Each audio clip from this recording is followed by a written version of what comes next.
Hello my dear students, कैसे हो आप सब। मैं Lokesh Agarwal accounts by triple M एक बार फिर आपका स्वागत करता हूं। दोस्तों, आज हम लोग डिस्कस करने जा रहे हैं इनकम टैक्स में डिडक्शंस के चैप्टर से कुछ और एग्जाम्पल नंबर 5 से शुरू कर लें अपन लोग। ठीक है, एग्जाम्पल नंबर 5 इससे पहले तो हो रखे हैं अपने, तो देखते हैं एग्जाम्पल नंबर 5 में क्या लिखा है। नीलकंठ वाला सवाल है, आओ शुरू करें। वैसे इंपॉर्टेंट नहीं है ये सवाल, आगे जाके जब मिसलेनियस आ जाएंगे ना वो फिर भी देखें, ये तो एक एक सेक्शन समझाने के लिए बनाए हुए सवाल है। आ जाओ। नीलकंठ की जो ग्रोस टोटल इनकम है for the assessment year 2020-21 is 12.5 lakh. ठीक है, तो हम लोग लिख रहे हैं computation of taxable income, computation of taxable income of mister, क्या नाम है, नीलकंठ है, मिस्टर है, कहाँ है मिसेस, कौन सा सवाल देख रहे हो। हाँ, क्या लिखा है बताओ। नीलकंठ लिखा है केवल, एमआरएस तो कहीं लिखा ही नहीं है, ना तो मिस्टर ना मिसेस। आओ, नीलकंठ की इनकम और असेसमेंट ईयर कौन सा, 2020-21 है ना। चलो शुरू करते हैं। हमें सवाल के अंदर ग्रोस टोटल इनकम गिवन है ऑलरेडी, यानी पांचों हेड से जो इनकम है वो कैलकुलेट करके दे रखी है। कितनी दे रखी है, 12,50,000। अब इसमें से डिडक्शंस माइनस होती हैं, less deductions under section 80C to 80U, अलग अलग सेक्शन की। अब उस दिन जो सवाल किया था वहां केवल 80C की ही थी, क्योंकि उस टॉपिक तक उन्होंने केवल 80C पढ़ा था। अब इस वाले में 80C के साथ D वाली भी आ जाएंगी। ठीक है, तो वो और देख लेंगे हम लोग। आओ देखते हैं। अच्छा, एक चीज और देखनी थी ना, उस दिन पेंशन वाला अपन देखना भूल गया था मैं, वो जो 80CCC को चेक करना था, एक चेक करना था ना, भूल गया। आओ आगे देखते हैं अपन लोग। अब देखो, आपको दो चीजें दे रखी है, एक दे रखा है मेडिकल इंश्योरेंस प्रीमियम और दूसरा कॉलम दे रखा है लाइफ इंश्योरेंस प्रीमियम। बेटा, लाइफ इंश्योरेंस प्रीमियम कौन से सेक्शन में जाता है, लाइफ इंश्योरेंस प्रीमियम की छूट कौन से सेक्शन में मिलती है, 80C में। और मेडिकल इंश्योरेंस की 80D में मिलती है। तो हम लोग क्या करेंगे, यहां पे 80C की भी छूट आएगी और 80D की भी छूट आएगी। तो एक काम करते हैं, 80C और 80D के वर्किंग नोट बना लेते हैं बाहर कहीं पे, है ना। यहां पे ज्यादा हौच पौच हो जाएगा, बाहर कहीं वर्किंग नोट बना लेते हैं। Deductions, working note number 1, deductions allowed under section 80C करें for life insurance premium, life insurance premium के लिए। ठीक है, चलो शुरू करते हैं। Working note number 1। देखो बेटा, हम केवल लाइफ इंश्योरेंस प्रीमियम वाली वैल्यूज पढ़ रहे हैं थोड़ी देर के लिए, मेडिकल वाली नहीं पढ़ रहे, वो 80D करेंगे तब करेंगे। लाइफ इंश्योरेंस वाली पढ़ लेते हैं। सबसे पहले लिखा है कि इंश्योर किसको करवाया, नीलकंठ, हिज चिल्ड्रन, खुद और अपने बच्चों को इंश्योरेंस करवाया। कितने रुपए दिए, 18,000 रुपए दिए, हाँ या ना। ठीक है, 18,000 रुपए दिए, तो ये यानी सेल्फ के लिए हो गया, Neelkanth and his children. Allowed है या नहीं है बताओ, नीलकंठ एंड चिल्ड्रन कितने रुपए दिए, 18,000 अलाउड है। नेक्स्ट, मिसेस नीलकंठ, अब आ गया मिसेस नीलकंठ, यानी वाइफ के लिए करवाया, नॉट डिपेंडेंट अपॉन नीलकंठ। ये जो मिसेस है, जो मेरी वाइफ है, वो मुझ पर डिपेंडेंट नहीं है बेटा। डिपेंडेंट होना ना होने का मतलब खुद भी कमाती है, खुद पे कर सकती है। क्या इस बात से फर्क पड़ता है कि मेरी वाइफ कमा सकती है, नहीं। मेरी वाइफ के लिए अलाउड है, चाहे वो इंडिपेंडेंट हो चाहे डिपेंडेंट हो। ठीक है, तो अलाउड है मिसेस नीलकंठ के लिए, और 20,000 का प्रीमियम दिया था। तो मिसेस नीलकंठ का ये जो वर्ड है ये यूजलेस है कि वो डिपेंडेंट इंडिपेंडेंट है, नीलकंठ। हाँ बिल्कुल। अब लेकिन इसके अंदर एक अंदर जो दे रखा है ना ब्रैकेट्स में, एक बात लिखी हुई है, सुनना जरा। कह रहे जो पॉलिसी ली थी वो ली कब थी, 1 अप्रैल 2010 को ली थी। पेज नंबर 13 निकाल लो, इंग्लिश मीडियम का निकाल लिया। ठीक है, पॉलिसी कब ली थी, 1 अप्रैल 2010 को, और कितने की ली थी, 80,000 की ली थी। याद करो, जो आपने रूल्स पढ़े थे उसमें सबसे पहले था 1 अप्रैल 2013 से पहले, 2013 ही था ना सबसे पहले। 2013 से पहले जो रूल थे वो था 20% ऑफ प्रीमियम। मैक्सिमम अलाउड कितना होता था, 20% ऑफ प्रीमियम। अब ये 2010 है, यानी इसमें भी 20% होना चाहिए। तो हम इसमें पहले रूल लगाएंगे, क्या जो पेड है, कितना पे है, पे कितना किया है? 20,000 और 20% ऑफ पॉलिसी वैल्यू यानी कि 80,000 कितना हुआ? 16,000। तो दोनों में से जो भी लोअर होगा वो अलाउड होगा, हाँ या ना? ये बात समझ में आई?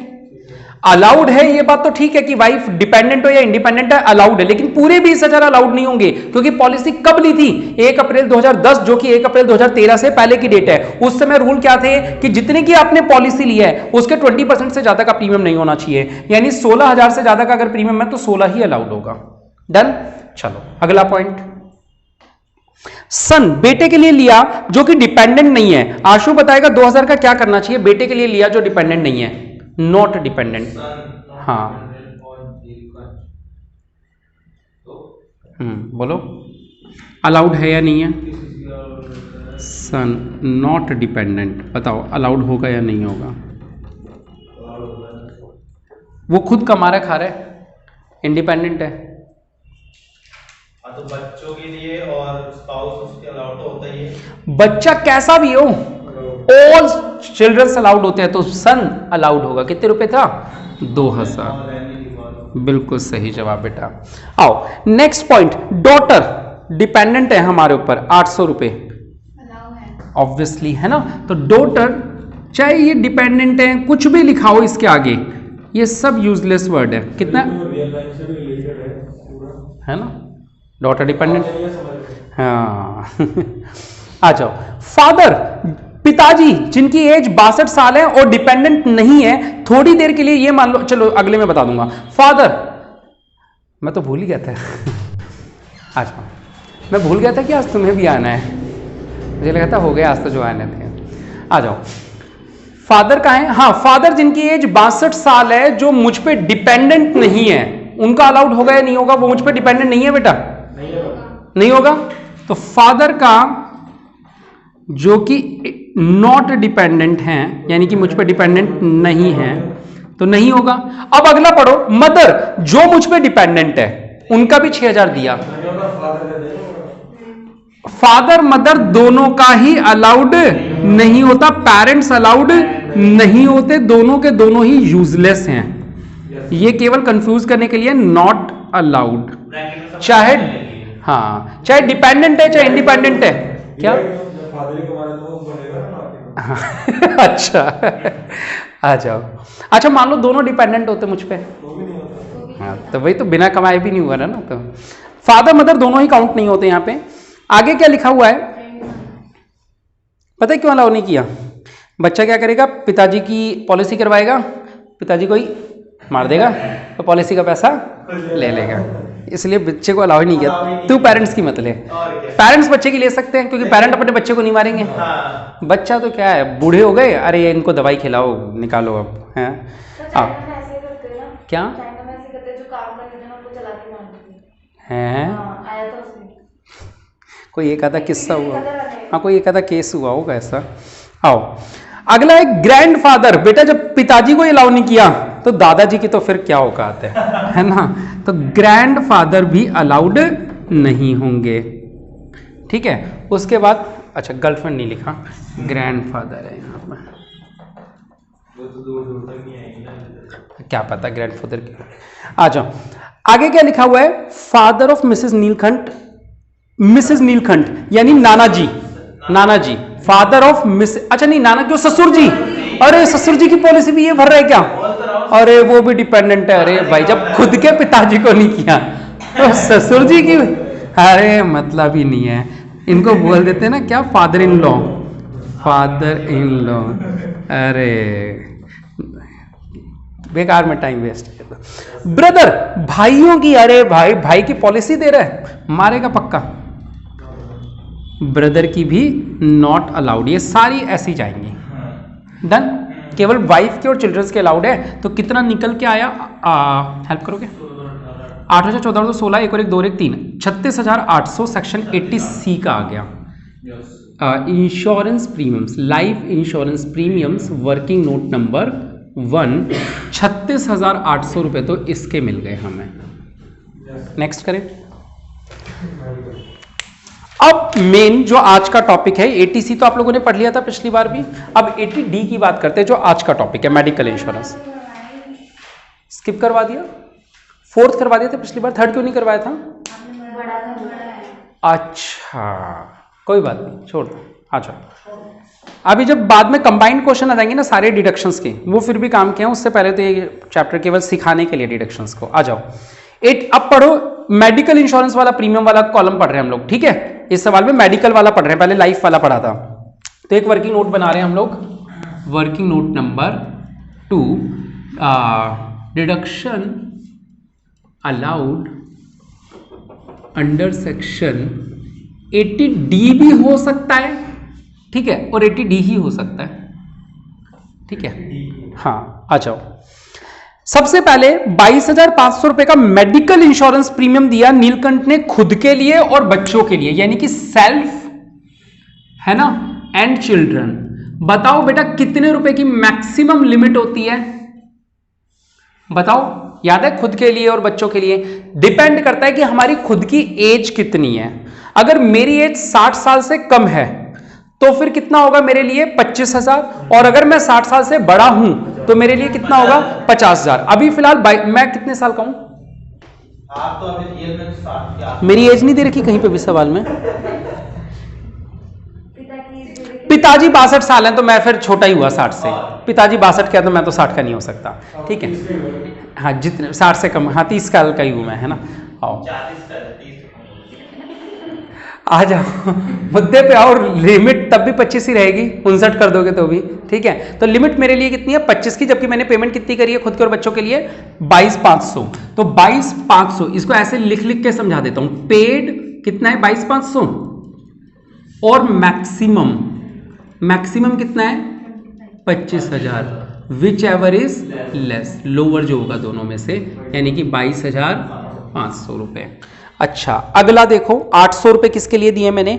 बेटे के लिए दिए, ठीक है, जो डिपेंडेंट नहीं है। डिपेंडेंट और इंडिपेंडेंट उसमें होता था क्या मेडिकल में कहीं पे भी? नहीं ना। तो यानी बेटे के लिए दिए है तो सन भी तो मेरा बच्चा ही है, ठीक है। अच्छा जब ये मैं 25,000 कंपेयर करूंगा तो मैं अपने और बच्चों, सेल्फ एंड फैमिली दोनों के लिए काउंट होता है वो। तो यानी मैं अभी 25 को कंपेयर नहीं करूंगा, पहले यहां पे सन वाला और लिख लेता हूं। सन वाला ये तो था टोटल, चलो ठीक है, हाँ बिल्कुल सही। कितने का दिया है? 800 रुपए का। तो अभी कंपेयर मत करो, कंपेयर बाद में करेंगे अभी इसको। उसके बाद डॉटर, बेटा डॉटर भी तो बेटी है, उसके लिए क्यों नहीं लूंगा? तो डॉटर के लिए भी किया मैंने कितना? सेल्फ एंड चिल्ड्रन, यहां पे मैं लिख देता हूं पेड, ठीक है। हाँ डॉटर के लिए कितना दिया मैंने?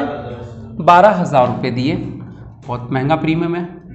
आओ उसके बाद बेटा पिताजी के लिए दिया।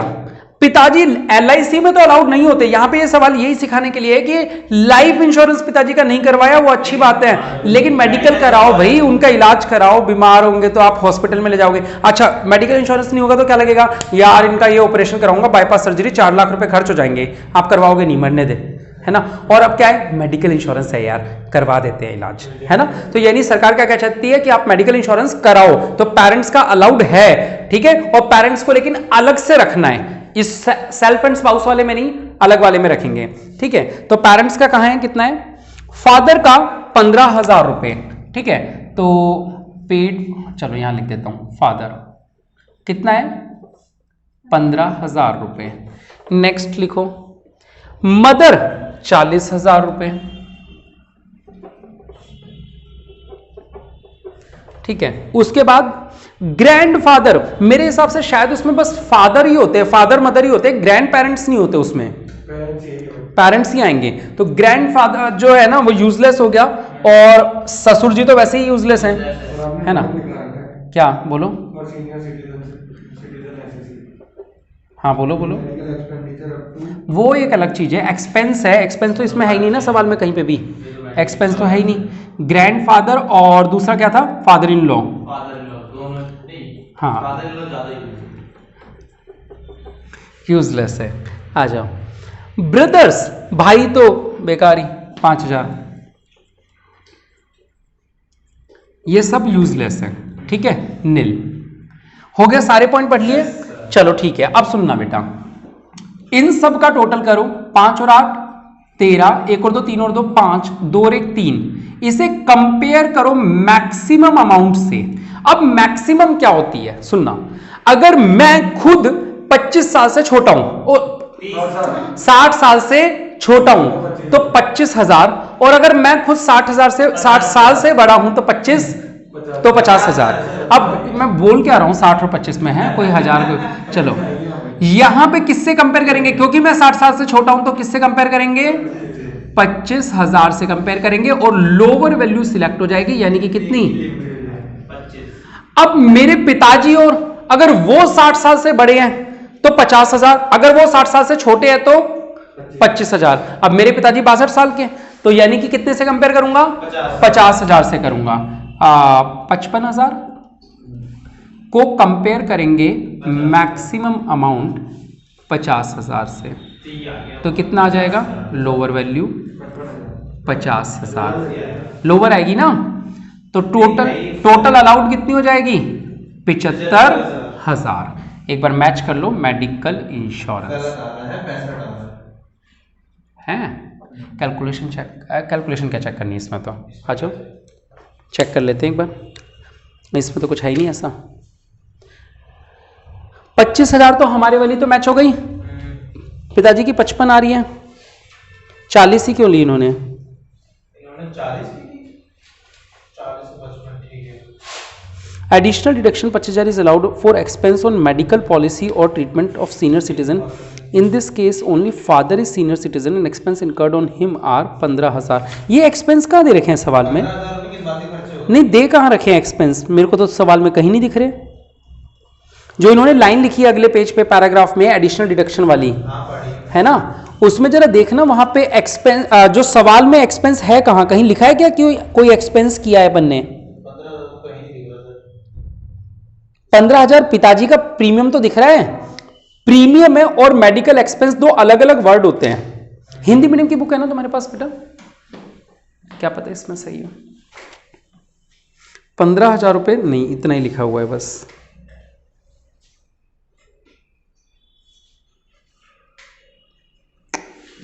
गड़बड़ है, मैं आपको एक बार ये पैराग्राफ बता रहा हूं, जो पैराग्राफ में क्या लिखा हुआ है, फिर बताता हूं कि इसके अंदर क्या कॉन्सेप्चुअल एरर है, मतलब सवाल के अंदर क्या नहीं मिसिंग है। पहले पैराग्राफ में लिखा क्या है वो पढ़ देता हूं। भाई इनका भी टोटल 55,000 आया, अपना भी 55,000 आ गया, दिख रहा है सभी को। फिर इन्होंने क्या लिखा, पैराग्राफ सुनेंगे। इन्होंने लिखा additional deduction of 25,000 is allowed for expenses on medical policy या ट्रीटमेंट ऑफ सीनियर सिटीजन। ठीक है भाई, 25,000 रुपए और अलाउड होते हैं बेटा, 25 अलाउड होते हैं, 50 अलाउड होते हैं ना, चल हाँ। In this case only father is senior citizen and expenses incurred on him are 15,000। अच्छा ठीक है, पता है क्या कर रहे हैं, इनका मीनिंग जो है अपन ने ये पढ़ा था, पेरेंट्स अगर 60 साल से ऊपर हो तो उनके लिए 50,000 है। पता है उसमें भी एक भेद है, मतलब एक छुपी हुई बात है। क्या, पेरेंट्स में मम्मी और पापा दोनों अलग हैं, दोनों के लिए अलग अलग 25,000 है। अपन ने तो 50 पढ़ लिया, 60 साल से ऊपर होते ही अपन ने क्या पढ़ लिया, 50। ये क्या कहना चाह रहे हैं, 25 अलग है, यानी इसको अलग 25 से कंपेयर करोगे, हाँ। अब 15 और 25 दोनों में से जो भी कम हो, 40 और 25 दोनों में से जो भी, आई बात समझ में नहीं आई। वैसे बात है ना, मुझे हजम नहीं हुई है कि ये डीप रूल के अंदर ये भी बात है कि मम्मी पापा को अलग अलग देखना है, लेकिन इसमें तो ऐसे बोल रहे हैं अगर पापा 60 और हाँ पापा में तो यहाँ पे 50,000 की लिमिट डाल दो। हाँ पापा 60 साल के ऊपर है तो 50,000, ये तो बहुत ज्यादा डीप चले गए तो। ठीक है, तो ये कितना आएगा, तो तब भी आंसर यही, तो ये कितना हो जाएगा 65,000। दोनों की अलग अलग कंपेयर करनी है। पिताजी 60 साल से ऊपर है तो उनके लिए 50,000 की लिमिट, माताजी 60 साल से कम है तो उनके लिए 25,000 की लिमिट। तो ये हो गया मैच। ठीक है, अब ये जो टोटल आया कितना आया, 65,000। अब एक बात और याद रखा करो कि अब वो जो एक लिमिट थी ना, अगर ये मान लो 85 आ जाता कुछ ऐसा, तो वो 75 से ऊपर नहीं हो सकता था, याद है, फाइनल लिमिट और लगाते थे, है ना। हम अगर 60 साल से नीचे है तो वाले में देखो कौन सी थी फाइनल लिमिट, 75 थी या कितनी थी। मैं 60 से कम हूं और मेरे पेरेंट्स 60 से बड़े हैं, तो फाइनल लिमिट कितनी है, 50 है। हाँ इधर सर 50 है और इधर राइट मैं 60 से कम हूं कम हुआ। और मेरे पेरेंट्स 60 से बड़े हैं, तो फिर फाइनल लिमिट 50 और इधर किसे 75 है बेटा, मेरे को भी 75 ही थी। तो 9 में आ रहा है ना 4 साल से अगर। तो बिलो बेटा, बिलो का आंसर 9 यानी कि बड़े, यानी 75 है लिमिट, तो लिमिट के अंदर ही हैं हम। यानी जब ये आंसर आ जाएगा ना तो यहां पे रुकना नहीं है, इसको फिर कंपेयर करना है और मैक्सिमम कितना अलाउड था, तो आंसर क्या आ जाएगा, दोनों में से जो भी कम हो, यानी कि ऐसे तो पेरेंट्स अगर दो 65। बड़े हैं तो 1 लाख की छूट मिल जाएगी। नहीं 1 लाख की मिलेगी नहीं ना, लास्ट में आके 75 पे रुक जाओगे ना। मान लो एक बार के लिए कि यहां पे आंसर बड़ा था, ये मान लो 55,000 था, तो यहां तुमने 50 लिखा। थोड़ी देर के लिए मान लेते हैं कि यहां अगर 55 होता तो यहां कितना आ जाता 50, ये 50 और ये 50 मिलके कितना हो जाता 1 लाख। छूट कितने पे रिस्ट्रिक्ट हो जाती, इसीलिए तो लास्ट स्टेप लिखा ही रेड मार्कर से कि जब मतलब फिर भी अगर जैसे पेरेंट्स दोनों 60 के ऊपर हो। हाँ तो बोल तो रहा हूं दोनों 60 के ऊपर कर लो ना, ये मान लो ये भी 60 के ऊपर है तो यहां पे भी 50 लिख लो, कुछ भी कर लो, 75 से ऊपर तो देगी नहीं ना सरकार। लास्ट में यही तो अपन ने और लिखा हुआ है कि combined deduction can not exceed 75,000। ये बात समझ में आ गई, क्लियर है पक्का। ये लास्ट में एक और बार लिमिट लगानी है, सोचो कितनी बार लिमिट लगाई, खुद के लिए एक अलग लिमिट लगाई, ठीक है, पेरेंट्स के लिए अलग लगाई और पेरेंट्स में भी दोनों के लिए अलग अलग लगाई है ना। ये मेरी लिमिट, ये पिताजी की लिमिट, ये मम्मी की लिमिट, और जब सबका आंसर आ गया तो एक मैक्सिमम लिमिट और लगा दी। तो फालतू पेरेंट्स की फिर दे दी उन्होंने 60 साल के ऊपर होते अलग अलग और है, मैक्सिमम लिमिट तो 75 ही है। बिल्कुल सही सर 1 लाख वाली हाँ 1 लाख वाली हो सकती है अगर मैं भी 60 से बड़ा हूं और मेरे पेरेंट्स भी 60 से बड़े हैं तो वो 1 लाख है इसमें, लेकिन मैं 60 से छोटा हूं तो 75 वाला अलाउड है। डन। मेरे को कंफ्यूजन हो रहा था इसलिए पूछा कि दोनों केस तुमने पढ़ा हुआ 80D पक्का आ रहा है समझ में कुछ, चलो ठीक है, नहीं आ रहा ना, घर पे वीडियो दोबारा देखना और पहले नोट्स पढ़ना चार्ट वाला फिर करना, ठीक है। चलो नोट्स क्लैरिटी। हाँ हो गया ये 65,000। अब एक पैराग्राफ भी है नीचे, क्या है, he paid 1,10,000 towards pension fund of LIC, ठीक है। तो बेटा LIC का जो पेंशन फंड है उस दिन हमने देखा था कौन से सेक्शन में लिखा था, वो सेक्शन बता दो। हम्म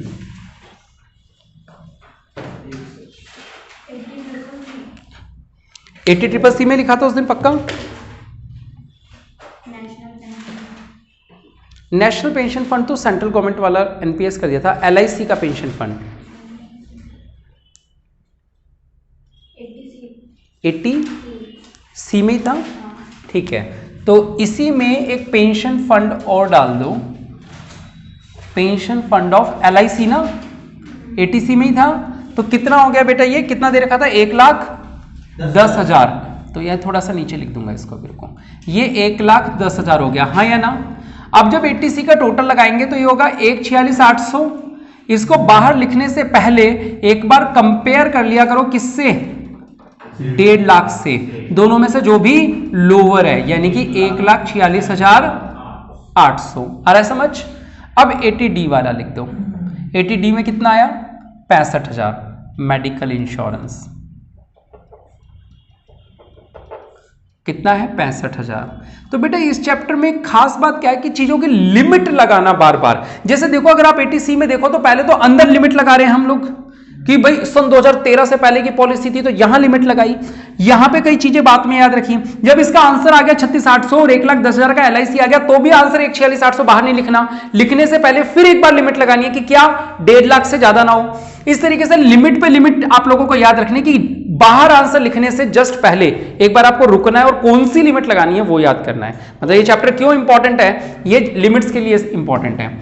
चलो आओ, हाँ ये दोनों चीजें आप माइनस कर दो तो आपका आंसर आ जाएगा टैक्सेबल इनकम, हो गया इस वाला टैक्सेबल इनकम कितना 8 और 2 10, 1 और 5 6 और 6 12 और 8 20, 1 और 6 7 और 4 11 और 4 15, 1 और 1 2, आंसर चेक कर लो 10 48 200। 10,000 का नहीं 10,000 हाँ 10,000 गलत आ रहा है, कैलकुलेशन एरर हो सकता है। 8 और 2 10, 1 और 6 7 और 5 12 और 8 20, 2 और 4 6 और 6 12 और 3 15 38 आ रहा होगा, ठीक है। सर लेकिन जैसे क्या बोलते हैं, जैसे आपने लिखा 1,46,800 ठीक है और 1.5 लाख तक की छूट है पूरी, तो आपने कहा फिर भी अभी 1.5 लाख तक का तो अमाउंट है ही 3-4 हजार का, तो पूरे 1.5 लाख पे छूट भी नहीं देते, कम ही क्यों देते हैं 1.5 लाख। अगर ये बंदा और इन्वेस्ट कर देता कहीं 3-4 हजार तो छूट मिल जाती, लेकिन फिर भी छूट है ही तीन पूरे 1.5 लाख की ना, 1.5 लाख की क्यों नहीं देते, चाहे कम ही हो फिर भी 3-4 हजार बंदा इन्वेस्ट ही नहीं करेगा ना, 3-4 हजार ही क्यों बोल रहे हो? अगर मान लो इस बंदे ने केवल खुद की पॉलिसी ली होती है 18,000 रुपए की, तो क्या फिर 1.5 लाख दे देते क्या छूट इसको? हाँ, तो 1.5 लाख की छूट किस बात पे कि आप इन्वेस्ट करो पैसे को तो आपको छूट मिलेगी। ठीक है, अब बंदे ने इन्वेस्ट ही इतना किया 146, सरकार ने अपॉर्चुनिटी दी थी इसको कि तो चाहे तो 1.5 लाख तक कर ले, हम दे देंगे तेरे को। तो अगर यहाँ 156 होता तो फिर 1.5 लाख की छूट मिलती है। ठीक है, वैसे बेचारे ने इन्वेस्ट तो किए थे इतने सारे, वो बात अलग है, सरकार ने सबको यूजलेस बता दिया था, है ना। चलो, अच्छा सवाल था, आप इसका स्क्रीनशॉट ले सकते हैं, आप इसे कॉपी कर सकते हैं, मैं इसकी फोटो ले देता हूँ। तो 6 कर लेते हैं ना। Example number 12.6। देखो बेटा, Sanjay submits the following information regarding his income for the previous year, calculate his total income, ठीक है, फॉर द असेसमेंट ईयर 2020-21। ठीक है, तो लिख लोगे वो लाइनें वाइनें तो जो ऊपर लिखते हैं अपन, इस फलाना बंदे की कंप्यूटेशन वगैरह वगैरह। ठीक है, आ जाओ, पहले काम करते हैं, सवाल को तेजी से एक बार रीड कर लेते हैं, सवाल में क्या क्या पॉइंट्स हैं वो पता चल जाएगा, क्योंकि जब अलग अलग सोर्सेज से इनकम होती है तो कितनी जगह छोड़नी है, क्या क्या आइटम है पता नहीं चलता। तो पहले सवाल डिस्कस कर लेते हैं, जब सैलरी का चैप्टर पढ़ते थे तो अपन ऐसे ही किया करते थे। आओ एक बार पॉइंट्स डिस्कस करते हैं, ज्यादा है नहीं। आओ, पहला पॉइंट, सैलरी पर मंथ दे रखी है, आ जाएगा सैलरी के टॉपिक में। सिटी कंपल्सरी अलाउंस है बेटा 50,000 रुपए का, फुली टैक्सेबल हो जाएगा। बस 2 ही पॉइंट थे इसके। Rent received per month on let out house, बताओ क्या करेंगे इसका? हाउस प्रॉपर्टी में जाएगा और इसमें एनएवी वाली डिडक्शन माइनस होगी या नहीं होगी? 30% वाली होगी, क्योंकि रेंट रिसीव्ड दे रखा है। अगर कंप्यूटेड दे तो नहीं करते। रेंट रिसीव्ड को 12 से मल्टीप्लाई करना है क्या? नहीं, पूरा दे रखा है 9,000 रुपए पर मंथ है, सॉरी। तो पहले 12 से मल्टीप्लाई करेंगे, फिर 30% की डिडक्शन दे देंगे। चौथा पॉइंट है ग्रॉस विनिंग फ्रॉम लॉटरी, ये अदर सोर्सेज में जाएगा। 30,000 पूरा आ जाएगा, अगर क्योंकि ग्रॉस नहीं होता तो 100/70 करते इसका, लेकिन ग्रॉस करके दे रखा है तो कोई टेंशन नहीं है। फिर एक gross interest on debenture of Indian company, ठीक है, तो ग्रॉस इंटरेस्ट दे रखा है, हाँ ऑलरेडी कैलकुलेटेड है, नहीं होता तो 100/90 करते। फिलहाल 15,000 अदर सोर्सेज में डायरेक्टली आ जाएगा, चाहे तो ओ लिख दो दोनों के आगे, ओ। छठा point, he purchased new equity shares on 1 May 17 as a new investor and allowed deduction of 18,000 under section 80 CCG during the assessment year 18-19। उस साल में उसको एक डिडक्शन अलाउड हुई थी, उस साल में। These shares are sold by him during the current previous year 1 April 19 for 45,000। इनकी फेयर मार्केट वैल्यू कितनी है?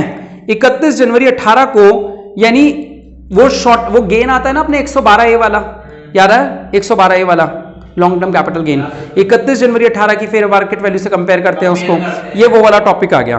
ठीक है, कैपिटल गेन, चलो कर देंगे इसको आराम से। फिर 7वां पॉइंट कौन सा पॉइंट है अब?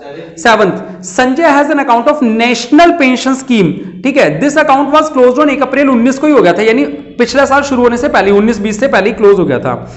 और कहां गया? Pension milli 30,000 per month is sanction, तो अब इसको 30,000 की पर मंथ पेंशन मिल रही है, और ये पेंशन आएगी कौन से चैप्टर में बेटा? ये जो 30,000 की नेशनल पेंशन इसको मिल रही है, ये अदर सोर्सेज के चैप्टर में जाएगी। हाँ ठीक है, लेकिन उसमें कुछ और भी बात लिखी है, सुनना क्या लिखी है। ही ऑप्टेड 40% मंथली बेसिस और 60% एक ही बारी में ले ली 30 लाख रुपए की। ठीक है, अब इसमें होता क्या है ये देखो, हाँ यहां पे ये एक पॉइंट बताऊंगा आप लोगों को, करवाते समय बताऊंगा, चलो स्टार मार्क कर दो इस पॉइंट पे। ठीक है, 7वें पॉइंट पे स्टार मार्क कर दो। फिर ही made the following payments during the year, यानी ये सारा डिडक्शंस का पॉइंट आएगा। पेमेंट से तो क्या होती है? डिडक्शंस।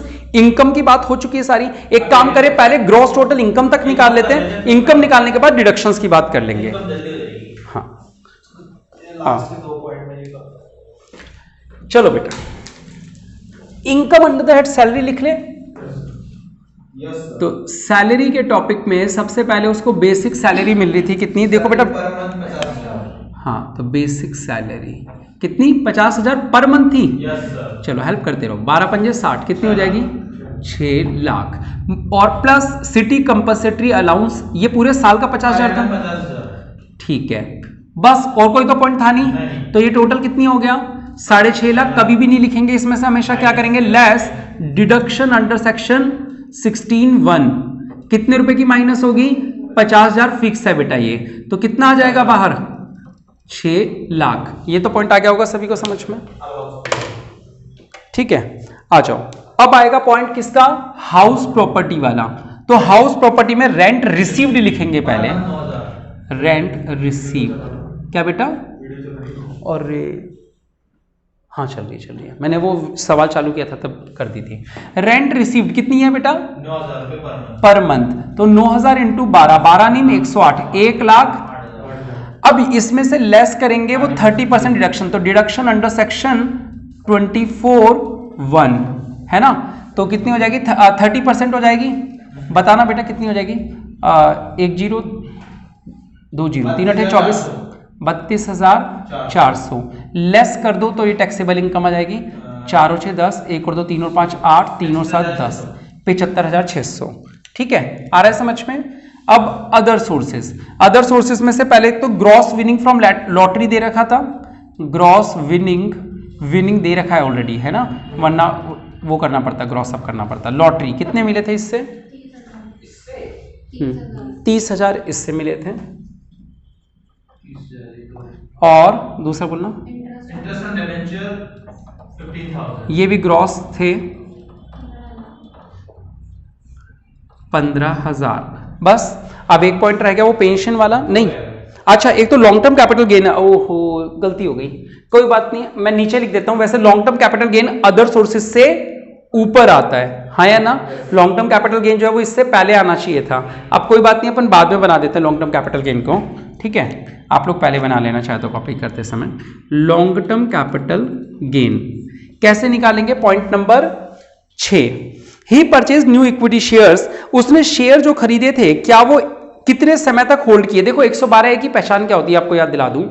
पहली बात तो 31 जनवरी 18 से पहले, 1 फरवरी 18 से पहले खरीदे हो, हाँ या ना, और खरीद के जब बेचे हो तो लॉन्ग टर्म में बेचे हो, ऑब्वियसली 12 महीने से ज्यादा समय रख के बेचते हो तो वो लॉन्ग टर्म हो जाता है। ये 17 में खरीद के 19-20 में बेचा तो लॉन्ग टर्म तो हो गया। तीसरी चीज क्या होती है, एसटीटी पेड होना चाहिए, वो लिखा है या नहीं लिखा है इस सवाल में, sold in a recognised stock exchange, last line में लिखा है, और जब आप स्टॉक एक्सचेंज में बेचते हो तो एसटीटी तो पेड होता ही होता है। तीनों कंडीशन प्रूव हो गई तो long term capital gain calculate होगा अंडर सेक्शन 112A। सबसे पहले क्या लिखेंगे, सेल कंसिडरेशन कितने में बेचे बताना, सेल कंसिडरेशन कितनी है बेटा सवाल के अंदर, पॉइंट नंबर कौन सा था ये, 6। हाँ तो देखो थर्ड लाइन में लिखा है, these shares are sold by him during the current previous year for 45,000 रुपए, तो यहां पे कितने रुपए आ जाएगा बेटा, 45,000 रुपए, हाँ या ना। अब इसमें से लेस करते हैं, क्या याद आ रहे हैं, कॉस्ट ऑफ एक्विजिशन माइनस करते हैं, जिसमें 3 पॉइंट होते हैं वो लोअर करके जो निकालते हैं। क्या होता है सबसे पहला, नहीं इंडेक्स वाला नहीं आता बेटा, इसमें आता है एक तो सबसे पहले क्या आता है, एक्चुअल, और इसको कंपेयर करके शेयर मार्केट, हाँ एक्चुअल कॉस्ट, एक्चुअल में कितने में खरीदे थे बताओ, 1 मई को खरीदे थे 18,000 में, हाँ या ना, ठीक नहीं 18,000 की तो डिडक्शन नहीं थी, खरीदे भी 18 में थे क्या, हाँ तो 18,000 में खरीदे होंगे। एक्चुअल कॉस्ट कितनी थी 18,000, इसको कंपेयर करते हैं फेयर मार्केट वैल्यू से या सेल कंसिडरेशन से, इसको सेल कंसिडरेशन से कंपेयर करते हैं, हाँ फिर जो लोअर आता है उससे फेयर मार्केट वैल्यू से कंपेयर करते हैं, और फेयर मार्केट वैल्यू कौन सी, 1 फरवरी या 31 जनवरी 18 वाली या 1 फरवरी, ठीक है, इन दोनों में से जो हायर होता है उसे सिलेक्ट करते हैं। याद आ रहा है या नहीं आ रहा, एक बार नोट्स खोल के देख लो चाहे तो, 45 में से 32 गए, 13,000 रुपए आ रहा होगा, चेक कर लो एक बार, मैच कर लो कितना नो आ रहा है इनका, तो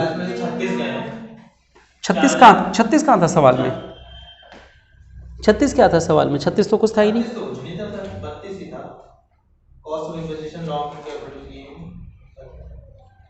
कॉस्ट ऑफ एक्विजिशन 30 कैसे,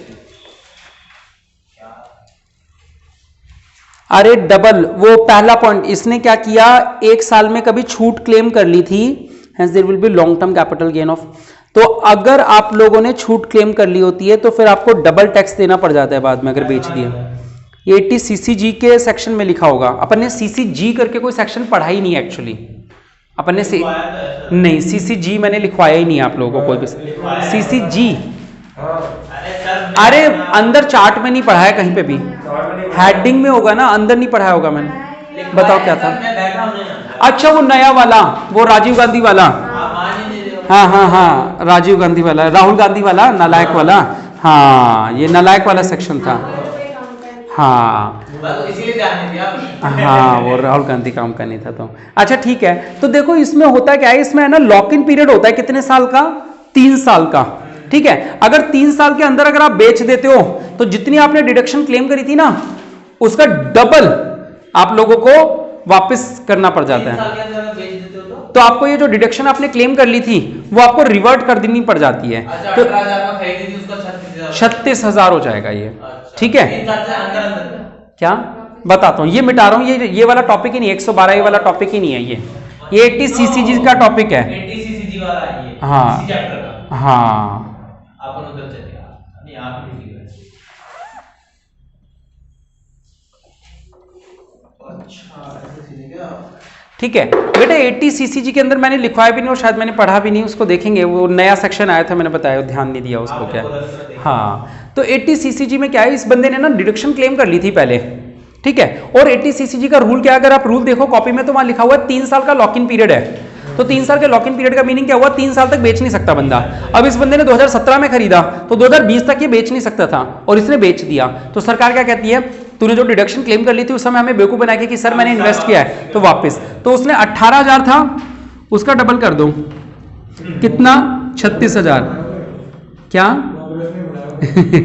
तो ये कितना टैक्सेबल हो जाएगा, 9,000 हो जाएगा। ठीक है, फालतू सेक्शन है मेरे लिए तो अभी भी हो सकता है बड़े सवालों में बाद में काम ना आए, जो पेपर में आने लायक सवाल है 3 साल के बाद चला जाएगा तो नॉर्मल, फिर normal long term capital gain, तब कोई दिक्कत नहीं थी उसको। आ जाओ कर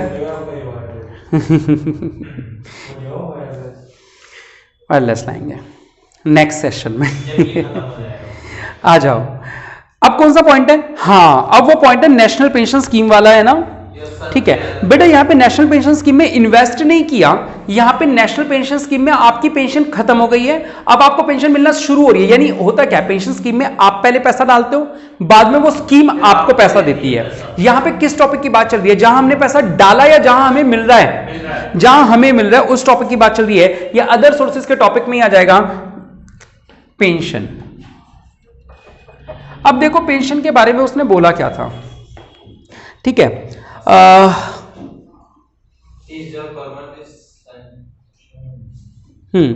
बेटा उसको मिल रही है 30,000, उसने क्या किया 30,000 का 40% तो मंथली ले लिया और बचे हुए 60% को उसने 30 लाख में कन्वर्ट करवा लिया।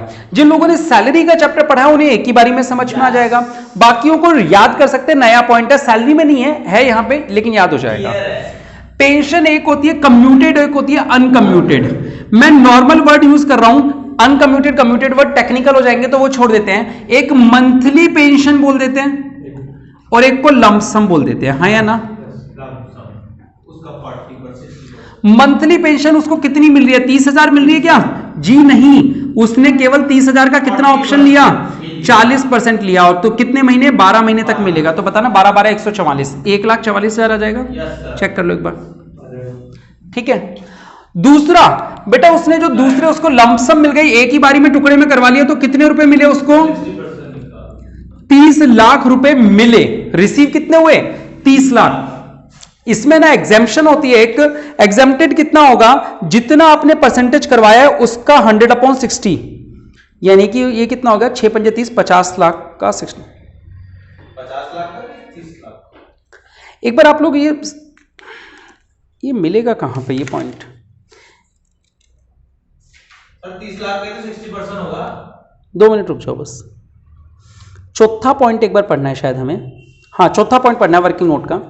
From the assessment year it is provided that, assessment year 2021 यानी इसी साल से एक नया रूल आया है। ठीक है, तो अपने नए रूल या तो रूल ऐड कर लेंगे अदर सोर्सेज के चैप्टर में, इस चैप्टर में आएगा भी नहीं, अदर सोर्सेज के चैप्टर में आएगा, लेकिन अपन जब चैप्टर पढ़ रहे थे तब तो मिला नहीं अपन को कहीं पे भी। ठीक है, फोर्थ पॉइंट को स्टार मार्क कर लो। असेसमेंट ईयर 2021 से ही एक रूल आया है क्या, that 60% of the total lump sum amount received is exempt from tax and remaining is taxable. तो आपको याद क्या, हाँ मैं रेड पेन से लिख देता हूं, देखो ये तो रिसीव्ड है, रिसीव्ड में से एग्जेम्पशन माइनस होनी चाहिए, हाँ या ना। अब एग्जेम्पशन कितनी है वो लिख रहा हूं यहां रेड पेन से, 60% ऑफ टोटल रिसीव्ड। अब टोटल रिसीव्ड का मीनिंग पता क्या है, नहीं 30 लाख नहीं है, इसका मतलब होता है, जिन्होंने सैलरी का चैप्टर ठीक से पढ़ा उनको याद होगा, इसको बोलते हैं 30 लाख इंटू जितना परसेंट इसने कम्यूट करवाया है ना, उतना उसका रेसिप्रोकल कर दो। इसने कंप्यूट कितना करवाया 40%, तो 40 हटाओ कितना हुआ 60। 100/60 करेंगे। एक बार आप सैलरी के चैप्टर में जाके नोट्स निकालो कम्यूट पेंशन के, सैलरी के चैप्टर में जाके, तो आपको याद आ जाएगा कि ये क्या किया 100 माइनस। एक बार दिखाओ, मैं आप लोगों को सबको दिखा देता हूँ, नोट्स नहीं है इसमें, 2 रजिस्टर सैलरी के चैप्टर के नोट्स बिल्कुल शुरुआत में पेंशन वाला चार्ट, शुरुआती चार्ट में ही आ जाएगा, ग्रेचुटी वगैरह, ग्रेचुटी के जस्ट बाद वाला चार्ट। हाँ वही है शायद पेंशन, अगले पेज आ गया, ये रहने दो, मिल गया। ये देखो बेटा, अगर आप लोगों को याद हो तो ये जो कम्यूटेड पेंशन होती थी, कम्यूटेड पेंशन, तुमने इसको ना अपडेट नहीं किया, इसमें मैंने अपडेट भी करवाया था। नया वर्जन आया था नहीं, मैंने इसको और करेक्ट, तुम्हारे पास है बेटा? तुम्हारे पास भी नहीं है? कहाँ है रजिस्टर सबके? मेरा तो सर इधर है। अच्छा तुमने, हाँ तो निकालो ना, तो पड़ा है तो हाथ। इतनी दूर क्या हो गई, इसलिए ये देखो बेटा, जब हम यहाँ पे बात करते हैं कम्यूटेड पेंशन, कम्यूटेड यानी लमसम वाली जो होती है, तो हम यहाँ पे क्या करते हैं, यहाँ पे नीचे डिवाइड करते हैं इसको, कम्यूटेड पेंशन इंटू 100/% कम्यूटेड, यानी 100 उसने कम्यूट कितनी करवाई 40% वो ले रहा है, यानी उसने कम्यूट कितनी करवाई 60%, तो यानी 100/60 करेंगे। अब यहाँ थोड़ा सा कॉम्प्लिकेटेड ये हो जाता है कि बच्चे को ये भी 60% दिख रहा है, ये भी 60, तो मैं आपको बता दूं ये 60 कौन सा है, ये है परसेंटेज कम्यूटेड वाला, और ये जो है ये रूल है कि 60% की ही छूट मिलेगी। ये दोनों 60-60 दिख रहे हैं, तो पहले समझना क्या है, कानून में लिखा है सन 2020-21 में जो आया है कि जो लमसम अमाउंट आप लेते हो उसका 60% छूट मिलती है, तो ये 60% तो फिक्स है, ये तो यहां यही रहेगा। अंदर ये जो 100/60 किया है, ये 100/70 भी हो सकता था, 100/40, 50 कुछ भी हो सकता था, डिपेंड करता है सवाल में उसने ग्रॉसअप करवाया कितना है। यानी सवाल में उसने लिखा था कि 30,000 की पेंशन है, वो 40% ले रहा है, इसका मतलब कम्यूट कितनी करवा रहा है 60, तो यहां पे आया 100/60। अगर वो बंदा 70% ले रहा होता तो कम्यूट कितना कर रहा होता 30, तो यहां 100/30 आ जाता, ये 60 तब भी 60 रहता। आ रही है बात समझ में? क्लियर है? ठीक है। कहां है बेटा अपन लोग? हाँ, इसको सॉल्व करेंगे तो 30 लाख आ जाएगा, ये पूरा काट कूट के 60 से 60 कट जाएगा, तो ये कितना आ जाएगा 30 लाख। ये माइनस कर दोगे तो बाहर कितना आ जाएगा नील। डन। तो अब मेरे ख्याल से सारे पॉइंट हो गए हम लोगों के, हो गए? चलो ठीक है, तो ग्रॉस टोटल इनकम निकाल दो। ग्रॉस टोटल इनकम 600, 5 और 9 14, 1 और 7 8, 6 84 600। 600 था ना, 75 600 नहीं आ रहा आंसर, 891 आ रहा है इनका, तो 891 आ रहा है, 6 75 600। एक और भी चीज कोई आ रही है क्या? अरे मैंने ये बाहर नहीं लिखा, ये बाहर लिखना रह गया, देखो अदर सोर्सेज वाले का आंसर है ना, ये आंसर बाहर लिखना रह गया। 000, 5 और 4 9, 3 और 1 4 और 4 8, 1,89,000 और जोड़ दो इसमें, तो 9 और 4 13, हाथ से लगी 1 और 8 9 और 8 17, हाथ से लगी 1 और 1 2 और 6 8, 873 600 आ रहा है क्या आंसर बुक वालों का? कितना? एक बार मेरी कैलकुलेशन चेक कर लो, आप छोड़ो ना, आप लोग मेरी कैलकुलेशन 6,75,600 9,000 और 2,07,000। 2,07,000 कहाँ से आ गया? एक सेकेंड, 45 में से 36 गया, एक सेकेंड, 45 में से 36 गया 9, ये तो सही है, ये गलत है। 30,000 का 40% कितना होता है 12,000, और 12 12 144। हाँ वो तो सही है सर, 144 तो सही है एकदम सर, ये भी सही है। हाँ इन्होंने है ना ये डिडक्शन यहाँ पे 18,000 की डिडक्शन तो वैसे वापस ले ली है, और 36,000 वहां पे भी माइनस करवा दिए कॉस्ट ऑफ एक्विजिशन में भी, फिर इसका मतलब वो 36 नहीं वो 32 होना चाहिए, इन्होंने कुछ तो गड़बड़ करी है। पर मैं आपको बता दूं डिफरेंस क्या है, डिफरेंस दिख चुका है, मैं आपको बता दूं अदर सोर्सेज में यहाँ पे एक 18,000 की इनकम और ले रखी है इन्होंने, वो इनकम ली है वो जो 80 CCG की रिवर्स, ठीक है, लेकिन वो रिवर्सल वाला पॉइंट तो यहाँ पे ले चुके हैं ना अपन।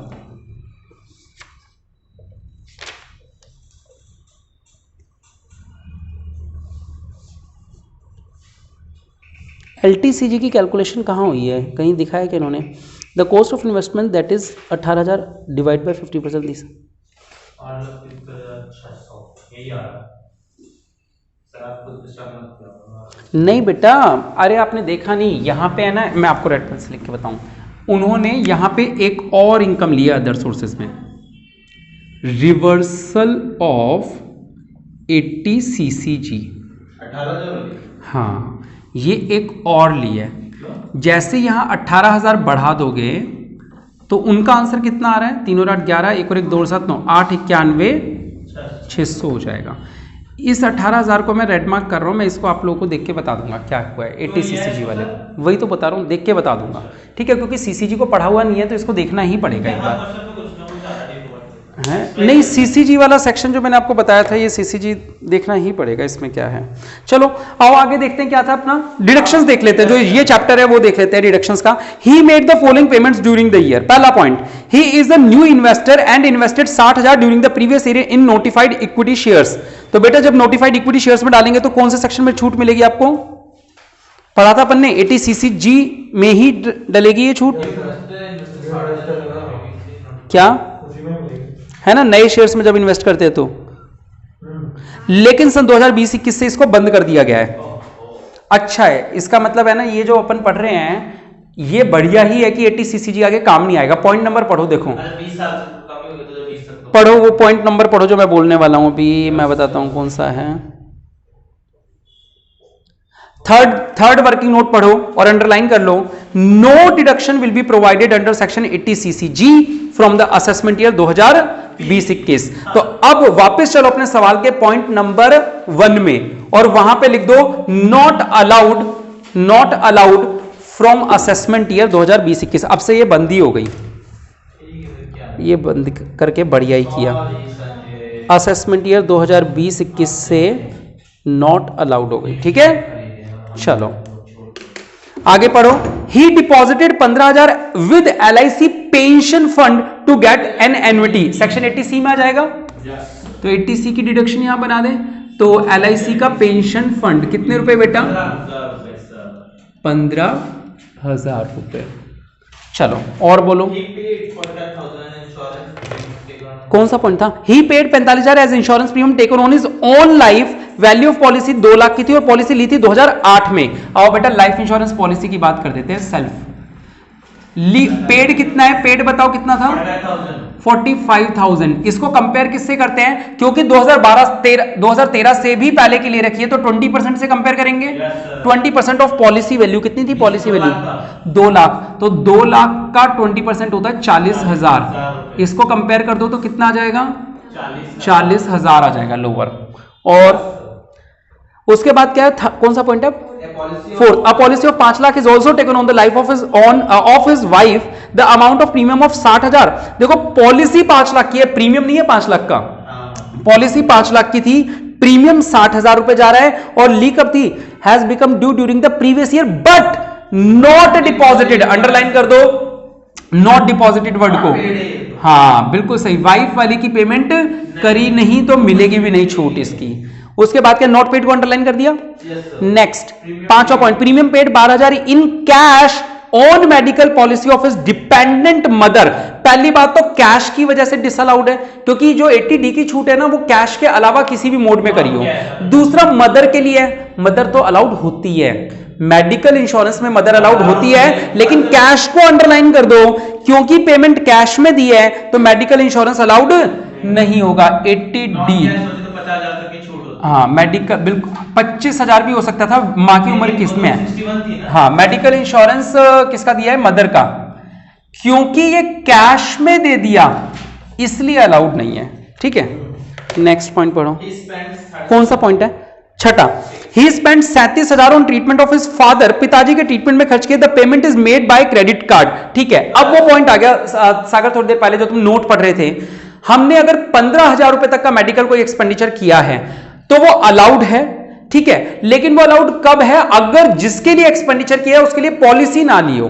अभी तक हमने देखा माता जी के लिए तो पॉलिसी ली थी, पिताजी के लिए पॉलिसी नहीं ले रखी थी, तो ये अलाउड होगा या नहीं होगा, अलाउड होगा। 15,000 रुपए था तो अलाउड हो जाएगा। फादर के लिए मेडिकल एक्सपेंस हुआ है, कितने रुपए की पेमेंट हुई है बेटा, 37,000 की पेमेंट हुई है 37,000, मैक्सिमम कितना अलाउड है, 15,000 बेटा, वो नोट्स वाला टॉपिक पढ़ लो। ये इंश्योरेंस प्रीमियम नहीं है, ये एक्सपेंसेस है, ट्रीटमेंट। 15 था 50 था? 50 था पक्का? ठीक है, तो फिर तो 37 ही आ जाएगा बाहर। चलो ठीक है, मुझे ऐसे 15 क्यों आता है, मेरे जमाने में 15 होता होगा। हाँ एक बार देख ही लेते हैं। हाँ ठीक है, तो फिर हाँ पहले 15 हुआ करता था शायद ये। चलो आओ, कहाँ थे अपन लोग? पॉइंट नंबर कौन सा? 12,000 हाँ, he deposited 12,000 in scheme of an insurance company approved by IRDA with the benefit of dependent handicap son. बेटा DDB डिपेंडेंट, DDB होता है और एक DDD होता है, एक डिसीज्ड वाला होता है और DDB वाला डिपेंडेंट के लिए होता है। तो 80 DDB वाला आ जाएगा इसमें, है ना? एक बार चेक कर लो कौन सा सेक्शन लग रहा है। 80 DD, एक बार चेक करो सेक्शन कौन सा लगेगा। हैंडीकैप DD, केवल DD है बेटा। DDB वाला जो होता है वो होता है डिसीज के लिए, है ना? हाँ, तो 80 डबल डी में आ जाएगा ये वाला टॉपिक। किस में आएगा? 80 डबल डी में। हाँ, डिसेबल डिपेंडेंट, बिल्कुल सही। कौन सा पॉइंट है? ही deposited 12,000 in scheme of with insurance company approved by IRDA handicap and also spend 18,000 on his treatment. Percentage 65% है, तो अलाउड हो जाएगा 12,000। ये 12,000 तो लेकिन LIC वाला है ना, LIC वाला तो आएगा ही नहीं। 80 डबल डी में स्टैंडर्ड अमाउंट ऑफ 75,000। अच्छा, इसमें क्या होता है बेटा, या आपको मैंने नोट्स में लिखवाया होगा, अगर हम इसके लिए कुछ भी करते हैं तो फिक्स अमाउंट है कितने रुपए की? 75,000 रुपए की। यानी आपने खर्च कितना किया फर्क नहीं पड़ता। डिडक्शन कितनी मिलती है? अगर आपके ऊपर कोई बंदा डिपेंडेंट है तो आपको स्ट्रेट फॉरवर्ड डिडक्शन कितनी मिल जाएगी? 75,000। चाहे आप 2 लाख खर्च करो चाहे 2,000 खर्च करो।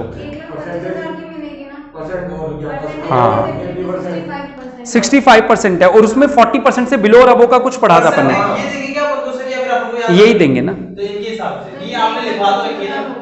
हाँ, तो 1,25,000 होगा, 75 नहीं होगा। कितना आएगा यहाँ पे? 1,25,000 आएगा। डन। अब वो मैंने परसेंटेज क्या लिखवाई थी मुझे याद ही नहीं है, मुझे देखो। ये हाँ, तो अब ये 80 से कम है ना बेटा, ये तो देखो 62% है ना, तो मैंने सही तो लिखा था 75,000, है ना? 40% तक कुछ भी नहीं, 40% से ज्यादा बीमार है वो बंदा जो डिपेंडेंट है तो 75,000, और अगर 80% से भी ज्यादा है तो 1,25,000। और इसमें आपने रियल में जो खर्चा किया है वो काम का नहीं है, तो यहां पे कितना 62% है ना, वो कितना परसेंट है? 65% है। तो 65% जो है तो वो इस वाली कैटेगरी में आ जाएगा 75,000 वाली में। अगर ये 80% से ज्यादा बीमार होता तो 1,25,000 लिख देते। क्या खर्चा किया डजंट मैटर। आओ आगे बेटा, कौन सा पॉइंट अब? ही डिपॉजिटेड 52,000 इन PPF। PPF तो इसमें आ जाएगा 80C में 52,000। बस हो गए सारे पॉइंट। टोटल लगाओ, 5 और 2 7, 1 और 4 5 और 5 10, 1,07,000। लेकिन 1,07,000 लिखने से पहले इसको कंपेयर करोगे किससे? 1.5 लाख से, तो कितना आ जाएगा? 1,07,000। Deduction under section 80C 1,07,000। Medical insurance वाला 37,000। इसको कंपेयर करो किससे? पिताजी और का 25 बड़े थे, 50,000 से थे, तो इसको कंपेयर किससे करोगे?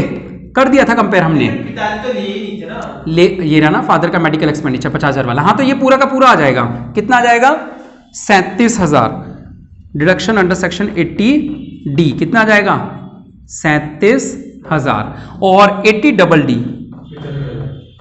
75,000। ये तीनों वैल्यूज माइनस कर दो बेटा, रेड वाले आंसर में से माइनस कर दो। 5 और 7 12 और 7 ये 600 हो गया। 5 और 7 12 और 7 19 और 2 21, यहाँ से लगी 2 और 7 9 और 3 12 और 7 19, 1 और 1 2 और 6 8, 6,72,600 आ रहा है क्या? ठीक है, अब हमें ये चेक करना है ये 80 CCG में क्या था, इसको चेक करना तो पड़ेगा। वैसे इस साल से तो ये बंद ही हो गया सेक्शन, लेकिन पुराने वाले की जो रिवर्सल है इस पॉइंट को एक बार चेक करना पड़ेगा।